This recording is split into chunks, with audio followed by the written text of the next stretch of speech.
Okay, so welcome. This is, I think, if I'm doing counting my fingers correctly, this is the fourth week already. Wow, time flies when you're having fun. Anyway, sorry. This is the fourth week of the summer semester 2024.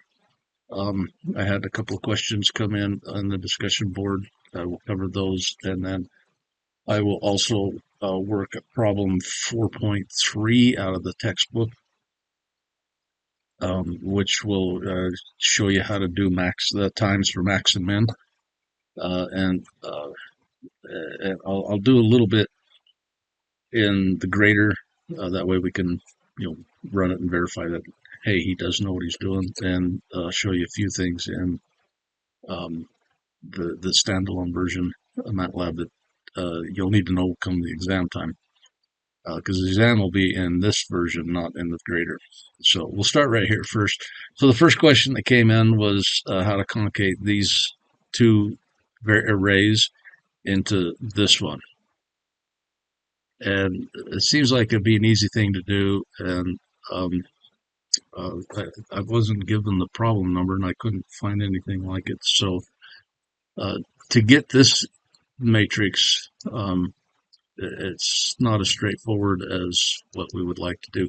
But when you're creating a multi-dimensional array, being two dimensions, rows and columns from existing ones, uh, these M1 and M2 are sized up to where we can do either uh, make the result have 3 rows and 2 columns, or 2 rows and 3 columns, and I'll show both, and then I'll show what I had to do to get this one. Okay, so if we go with uh, 3 rows and 2 columns, um, because M1 is a row vector, sorry, bad word, we don't use vector no more, that's a dirty word. It is a row array. We can just put it in M1, and it goes inside of square brackets. And then we want to stick M2 underneath it, so we use a semicolon. And then we'll just put M2 underneath it. And that should, let's see, let's clear this over here. And if we highlight all of this stuff here and right mouse click and evaluate, we see that M1 is a 3 rows and 2 columns. And then to get 2 rows and 3 columns, we have to do a little more this time, because M1 is a row vector. We need to turn it to a column vector by transposing it. And then we have a couple options here um, with M2, because we want 3 columns now instead of 3 rows. We're just going to set this next to it. So if you can either space or do a comma, and that'll add it as columns, whereas if you do a semicolon, it adds it as new rows.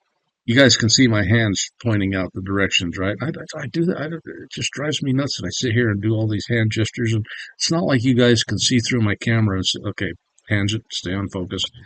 So we want to add this as more columns. If we want to maintain the structure of M2, we'll just put an M2 in here.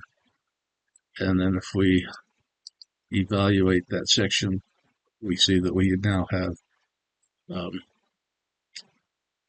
2 rows and 3 columns. And because M2 is square, we could also transpose it, and it just puts the numbers in different order. Now we have 1, 2, 3, 4, 5, 6. Okay, but what they asked for was a row 1 to be 1, 2, 3, and row 2 to be 4, 5, 6. So that one is a little more intense, at least how I see it being done. So we need in row 1, we need 1, which is the first element in the first column and first row of M1. And then we want to add to it 2 and 3. Oh, wait a minute. 1, 2. Oh, wait, back up. We want both parts of M1. And we want the first element of M2, which is 3. So this is column 1, column 2, this is column 3 of row 1. So we will add to it M2, and it is going to be, again, row 1, column 1. Okay, and then we'll put a semicolon because this is going to be our next row.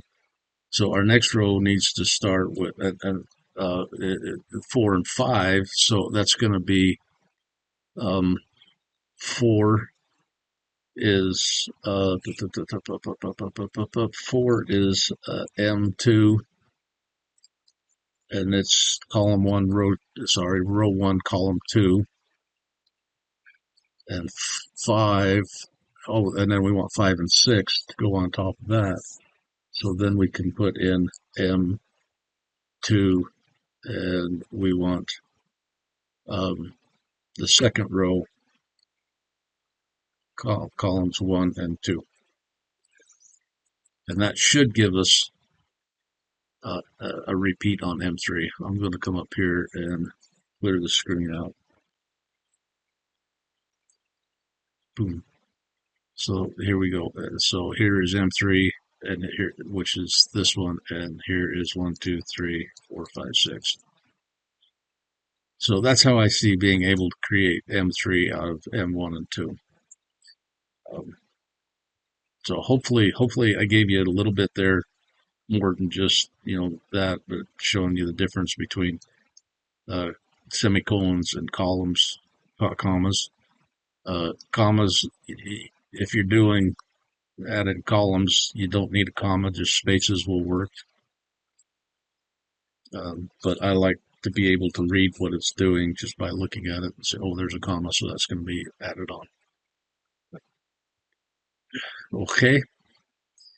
Okay, so the next question that was posted and requested was practice exercise 4.1.6. 4.1 had about 7 or 8 different things it wanted you to do with this data.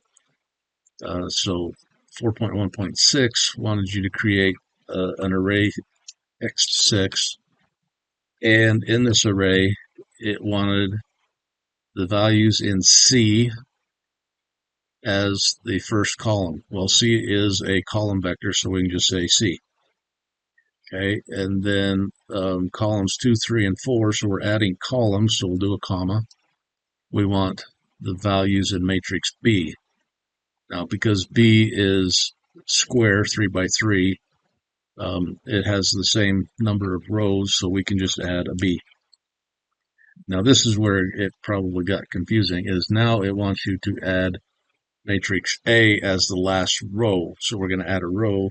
We put a semicolon and matrix A. And if we clear up here so that we can see the output from just this problem, boom. And there we see that the first row is 22, 5, 8. No, wait a minute. First row was 22, 7, 14, which was B. C, 22, 7, 14. Then B is those 3, and then this here is A. So, any questions, comments, wants, needs, desires, concerns, complaints? Hopefully that cleared that up for whomever it was that asked that question. And I appreciate the questions that came in. I think I like this because this gives me something to focus on rather than just deciding. So hopefully next week we get a few more questions come in.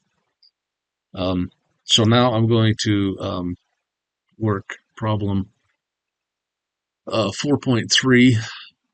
This one is not assigned for the homework, but it is very similar to other problems that are assigned, mostly in that it's asking you to find the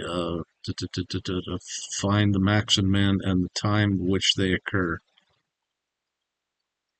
Okay, and that's where the students get a little confused on, is finding the times. So we'll walk through this problem. Okay, so in the grader, the data file is already,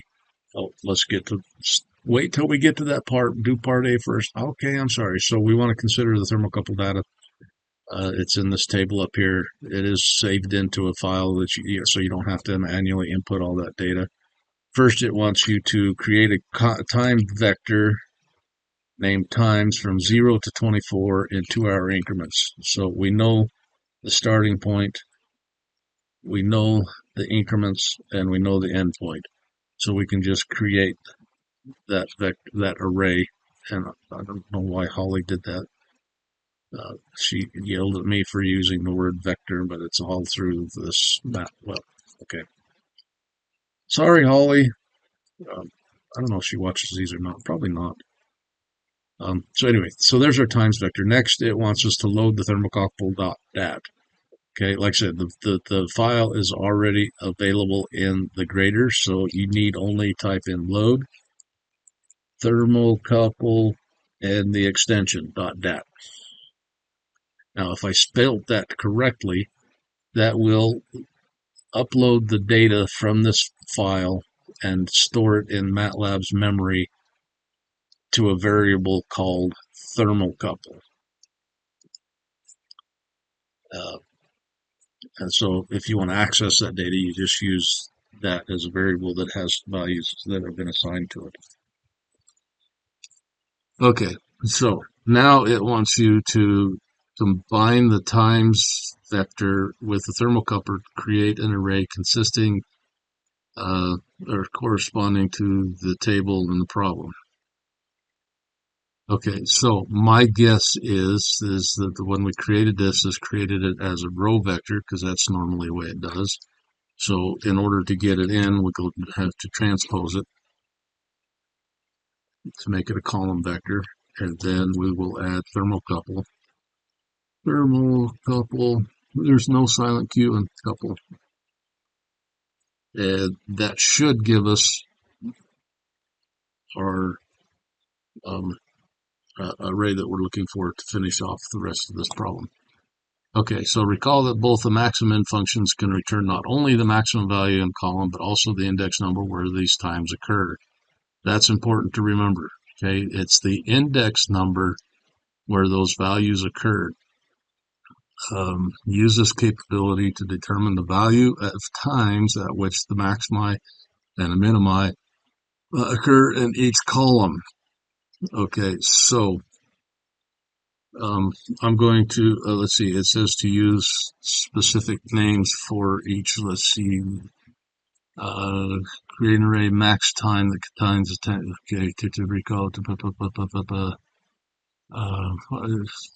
max temp, no, time temp, max time. I guess it doesn't matter what we call it. I guess we'll find out when we do the assessment. Okay, so I'm going to call max temp. So this is going to assign all the maximum values. It's going to return an array because we're sending it a multi-dimensional array with multiple columns and rows. So the array will come back with 3 values in it, the maximum for each of these 3 spots, assuming that's the way the assessment allows me to do it.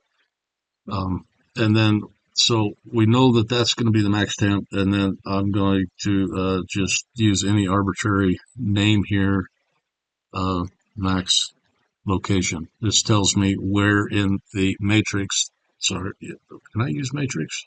I don't know if that one's been outlawed yet. I know vector is, but anyway. And we're going to assign it the max function n.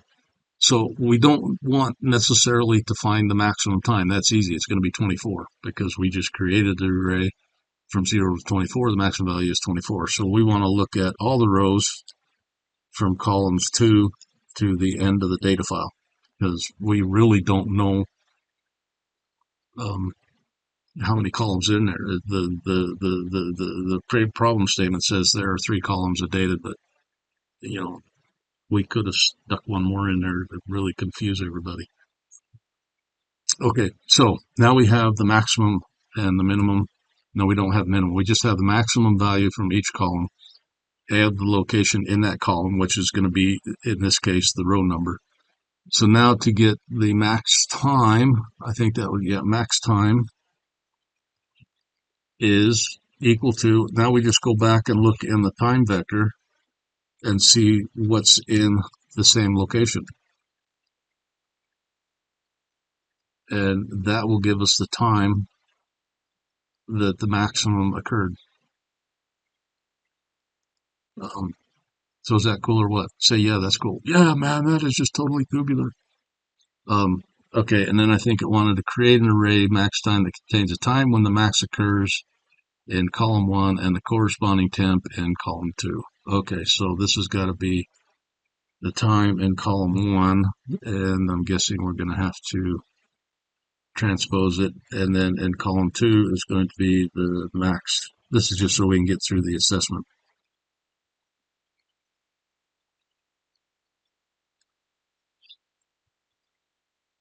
Okay, and we should be able to run that. We'll get an error on the min time because we didn't do that part. We'll do that after. Well, let's run, make sure that we don't get any errors before we send it to the.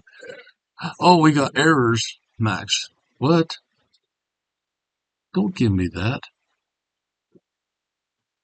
What did you use, Max? What, line 17. Max.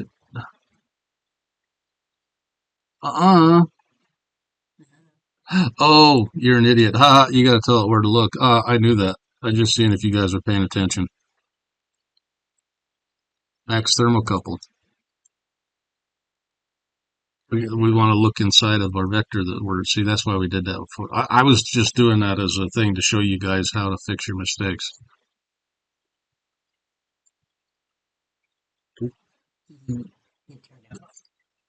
Okay. So that ran now. So now our max times, is short. Why do we have only two?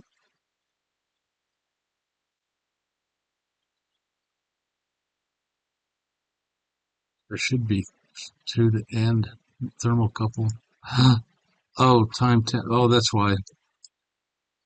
Oh man, I tell you, I really should have worked this problem out because thermocouple doesn't have our times in it. Thermocouple is timeless. It's if I would have done the time temp the way we needed to do that. So now we should have three. There we go. And we can look at this and verify. So in column number one at six time units, it should be 87.1. So it's 687.1. Look at that. Is that cool or what? Say, yeah, that's cool. If you weren't so stupid, it'd been impressive. Um, oh, we could look at this one up here too. So time 10 should be in column 2, 90.4, and then in column 20, 98. So this, we should just get an error on the last one because we didn't do it. And being the lazy person that I am, I would just do something like this, but you guys need to type it all out because you need the experience to do in this coding.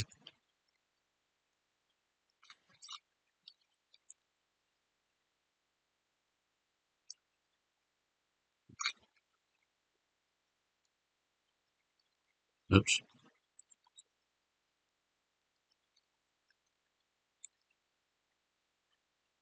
Mix, mix, mix. Where did MX come from? Oh man, I tell you, you must be on drugs or something. Oh, because it was max, not min. That's why, because you're stupid. Here's another one. So see, it would have been easier to type it out than to try and cheat.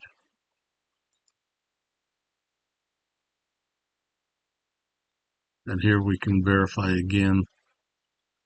Um, row 6 has, it can't be the, what?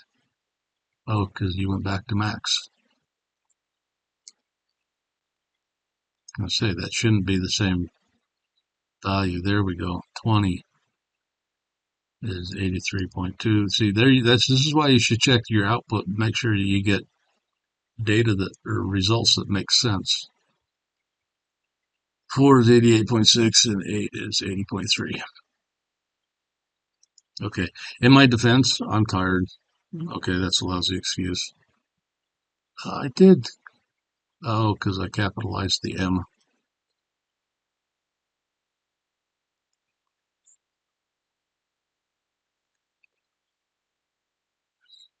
Okay. Are you still with me?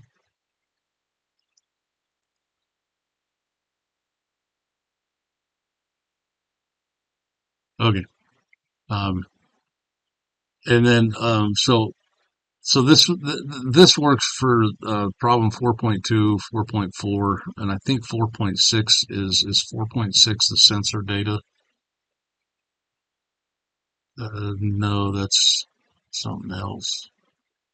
Um, 4.4 is the sensor data, I believe. it's 4.4. Oh, that's right. Yeah. So the only difference with the sensor data, there's a couple extra steps. I want you to use the size function to count how many numbers or sensors there are. Uh, I mean, that's pretty straightforward. But these two problems here, problem line F and E, seem to confuse the students a bit. So we'll add these problems to 4 or this thing, these concepts to the 4.3. Or did I delete? Oh, I deleted all that work. I deleted all that work. Well, can you believe that? Yeah, because you're stupid. Um, let's see here. What's going to be the best way to do this? Let's go back over here and do it here. So, so again, we'll load the sensor dot dat data. Um, when you're working in the standalone version and you're loading data files in, you got to make sure that your current folder contains the data file that you're trying to load. As you look here, you'll notice that there's a lot of stuff in here. Oh, this is in the downloads because I was doing homework. Um, so to change to the folder where the data's at, I would come in here and, with a PC, just use it to navigate to a folder that contains my data file. And there should be a sensor.dat in here. Okay, it may not be. Oh, yeah, sensor. Oh, there's scores. Um, okay. I, I'm going to do this just to show you that it needs, so that you can understand that it's got to be in that file. Because if I could use this right now because I have my MATLAB set up to go to a folder where I store all of the data files if it can't find it in the current folder, um, because I got tired of copying the full files every time I needed to grade. So sensor.dat right there. So there it is. So now we should be able to load it. And to verify that we have it, I'll just have it print to the screen. So there's our data file. And again, it accessed the file, it uploaded it into MATLAB's memory and assigned it to a variable called sensor. That's the only variable we have in here. So I'm not going to do the max and min for you. You can go back and watch the part of the video where I really showed my intelligence. And for a hunting pecker like me, the fewer keystrokes I have to risk screwing up, the more gooder it is. So anyway, so if we want to find the average of each sensor, we would just simply say it's the mean of the data. Okay, so this is going to return an array that this is the mean value of that column, and this is the mean value of that column, and so forth and so on. Now, if we wanted to find the mean of the entire data set, we could um,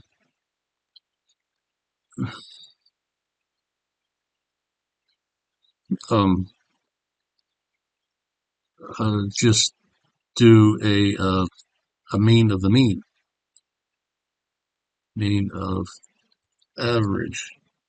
And so this will give us, this is the average score of all of those data points. Okay. There is another, anyway, I know there was a way to do that, but I forget my name in the morning. I have to check my driver's license every day when I get up to find out who I am.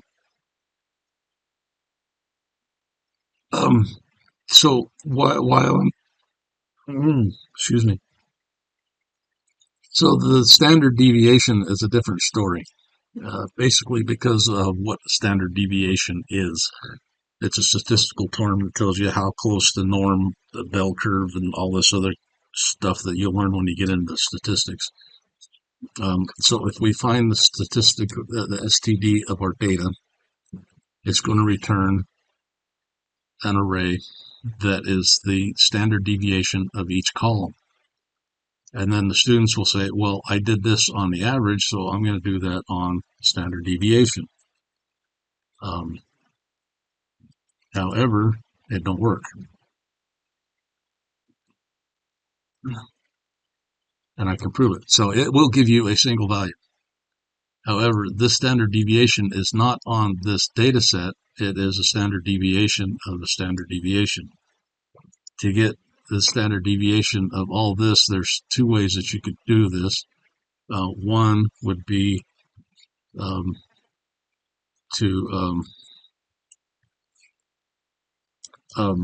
take that array or that matrix and turn it into a column array. How do you do that? That sounds interesting. Oh, it's very interesting, and it's very easy to do. You just go in here and you'll take your data set and give a colon inside of parentheses.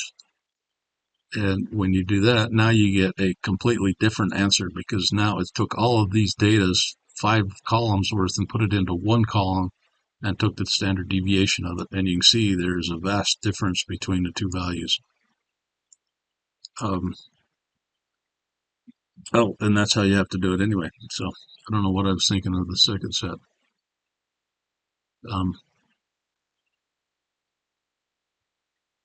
I think there was maybe I know there's one spot somewhere. Is that gonna help me, or is that just gonna scream at me, say, "Hey, stupid, there's no such thing"? Oh yeah, so there we go.